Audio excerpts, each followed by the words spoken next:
মৌসুমি বৃষ্টির কারণে বন্যায় ভাসছে মালয়েশিয়া এবং দক্ষিণ থাইল্যান্ড। বাস্তুচ্যুত হয়েছে হাজার হাজার মানুষ, প্রাণহানির সংখ্যাও অনেক। থাইল্যান্ডের দুর্যোগ প্রতিরোধ ও প্রশমন বিভাগের মতে ভয়াবহ বন্যার কারণে কমপক্ষে 25 জনের মৃত্যু হয়েছে। 3 লক্ষেরও বেশি পরিবার মারাত্মকভাবে ক্ষতিগ্রস্ত হয়েছে। চলছে উদ্ধার কাজ। তবে সেই আবহেই থাইল্যান্ডের একটি ভিডিও সমাজ মাধ্যমে ভাইরাল হয়েছে, যা স্তম্ভিত করেছে নেটাগরিকদের। ভাইরাল সেই ভিডিওতে একটি দৈত্যাকার অজগরকে বন্যার জলে ভাসতে দেখা গিয়েছে।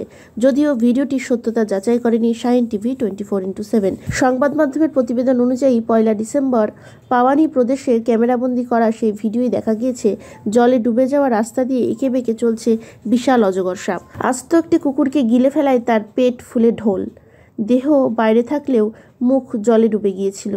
অনেক কষ্ট করে চলাফেরা করছে সেই ভিডিওই প্রকাশ্যে এসেছে। অ্যামেজিং নেচার নামের এক্স হ্যান্ডেল থেকেই এই ভিডিও পোস্ট করা হয়েছে। ইতিমধ্যে বহু মানুষ সেই ভিডিও দেখেছেন। 20 লক্ষেরও বেশি বার দেখা হয়েছে।